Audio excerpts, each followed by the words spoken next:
இன்னைக்கு காலையிலே பார்த்தீங்கன்னா, நான் கஞ்சி தான் வச்சிருந்தேன். கஞ்சிக்கு என்ன செய்யலான்னு சொல்லிட்டு பசங்கள கேட்டா, பசங்க எனக்கு காரம் அரைச்சு குடுங்கன்னாங்க. காரம்லாம் வேணாம் நான் பூண்டு ஊறுகாய் பண்ணி குடுக்குறேன். ரொம்ப சூப்பரா இருக்கும் அப்படின்னு சொல்லிட்டு, ஒரு பேன்ல வந்து கடுகு, வெந்தயத்த நல்லா வறுத்து எடுத்து நல்லா பொடி பண்ணி எடுத்துக்கலாம். அதுக்கப்புறம் ஒரு பேன்ல எண்ணெய் ஆட் பண்ணியிருக்கேன். அதுக்கப்புறம் எடுத்து வச்சிருக்க பூண்ட உரிச்சு வச்சிருக்கேன் இல்லையா? அதையும் ஆட் பண்ணிட்டு, பூண்டு நல்லா வதக்கி எடுத்துக்கலாம். லைட்டா கலர் மாறும் இல்லையா? அந்த அளவுக்கு வதக்கி எடுத்தா போதும். இந்த அளவுக்கு வதங்கினதும் இதை மிக்ஸி ஜாடியில் ஆட் பண்ணிக்கலாம்.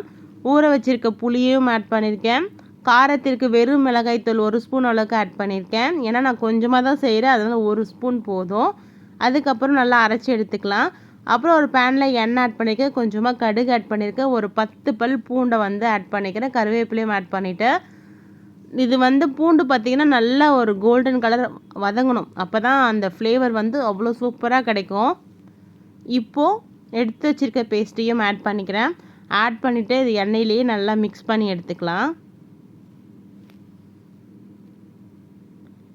இது நல்லா மிக்ஸ் பண்ணதுக்கப்புறமா கொஞ்சமாக தேவையான அளவுக்கு உப்பையும் ஆட் பண்ணிக்கலாம்.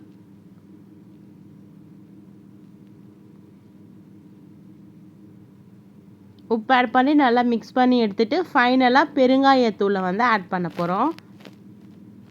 அவ்வளோதான். ஆட் பண்ணிவிட்டு அந்த எண்ணெயிலேயே நல்லா பெரட்டி எடுத்தோன்னா அப்படியே கலர் சேஞ்ச் ஆகும் பாருங்கள், அவ்வளோ சூப்பராக இருக்கும். இப்போது ஃபைனலாக எடுத்து வச்சுருக்க பொடியும் ஆட் பண்ணிவிட்டு நல்லா மிக்ஸ் பண்ணி எடுத்துக்கலாம். எண்ணெயெல்லாம் பிரிஞ்சு அப்படியே மேலே வரும் பாருங்க, பார்க்கவே எவ்வளோ சூப்பராக இருக்குது.